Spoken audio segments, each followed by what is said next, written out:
L'élection américaine, toujours. 2 jours après la victoire de Donald Trump, le Dow Jones, l'indice phare de Wall Street, a battu un record en clôture de séance. Cet appel s'adresse aux Américains libres.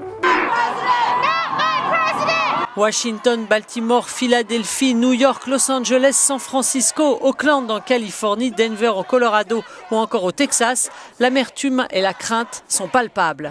Alors la violence, son premier effet, c'est de briser la confiance qui nous lie à l'espace dans lequel nous habitons. Les plus virulents ont saccagé des équipements électriques et des vitrines et mis le feu à des poubelles. La police a alors appelé les manifestants à rester dans un périmètre précis, faute de quoi ils seraient arrêtés. Les Français parlent aux démocrates.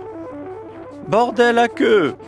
Ici, à Portland, dans l'Oregon, le rassemblement a dégénéré en émeute, selon le terme employé par les forces de l'ordre.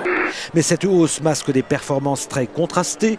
L'indice Nasdaq a perdu du terrain. Les entreprises technologiques du Nasdaq pourraient être les premières à pâtir des mesures protectionnistes que souhaite adopter le futur président américain. Je me dis, mais finalement, comme on s'attend au pire de la part de Donald Trump, on ne peut avoir que de bonnes surprises. Donc, je veux dire, les bonnes surprises, en tout cas, ne sont pas exclues. On peut donc être raciste, xénophobe, homophobe. Au fond, c'est très bien, c'est le parler vrai. C'est la pensée unique qui condamne cela. Moi, je trouve si c'est ça. Il s'agit d'en avoir. L'idée du régime chinois, c'est de proposer à ses voisins asiatiques de créer une vaste zone de commerce qui couvrirait toute la région Asie-Pacifique.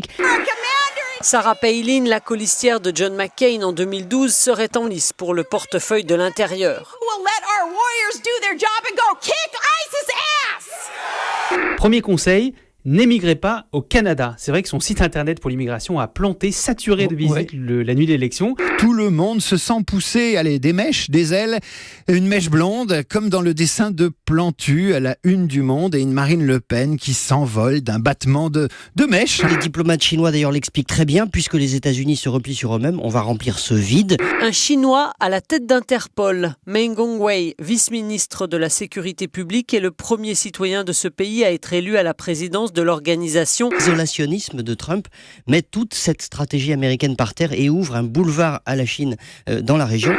Nous attachons une grande importance au rôle qu'Interpol joue dans la coopération internationale en matière d'application de la loi et nous souhaitons promouvoir la sécurité à l'échelle mondiale. La Chine est prête à prendre plus de responsabilités et à apporter une contribution plus importante. François Hollande, son secret c'est « j'ai été président de la République ». Je peux vous dire que personne ne le découvrira. L'autre, ça fait quand même 4 ans et personne ne l'a démasqué. Certains craignent que Pékin en profite pour traquer des fugitifs à l'étranger. Depuis son arrivée au pouvoir, le président Xi Jinping a engagé une campagne anticorruption, une purge déguisée, disent ses détracteurs. Donald est un canard. Donald est un gros canard. Chaque jour, les déplacés arrivent par centaines dans le camp de Hassan Cham, à une vingtaine de kilomètres de Mossoul. Le gouvernement hongrois n'insiste pas. Le Premier ministre conservateur Viktor Orban a annoncé ce vendredi qu'il ne représentera pas le projet de loi pour inscrire dans la Constitution sa politique hostile aux migrants. Quest'anno purtroppo sono sempre di più le donne nigeriane vittime di tratta minori. E con minori intendiamo non soltanto al di sotto dei 18 anni, ma anche al di sotto dei 15. La Hongrie refuse d'accueillir les 2300 réfugiés qui lui sont dévolus dans le cadre d'un plan européen voté il y a plus d'1 an. Voilà, plus de place pour les sans-abri, mais en même temps, les centres pour migrants continuent à ouvrir partout en France. Mais encore faut-il pouvoir fuir. D'après le Haut Commissariat aux droits de l'homme, les exécutions publiques se multiplient à Mossoul. L'État islamique tuant ceux qu'il estime coupables de collaboration avec les forces irakiennes et de trahison. On est légitime à ressentir cette haine, mais il faut la surmonter pour essayer de trouver des solutions politiques qui ne passent pas par la haine.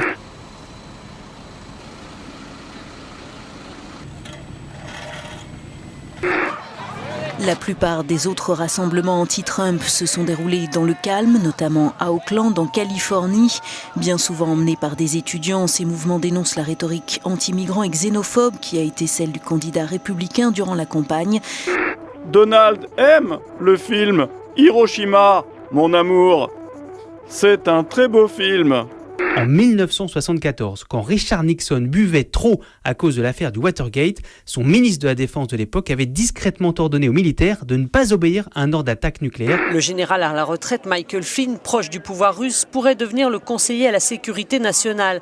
Leonard Cohen, cité par le compte Twitter des Inrocks. Voilà ce qu'il disait: « Je n'ai pas peur de la mort, ce sont les préliminaires qui m'inquiètent. »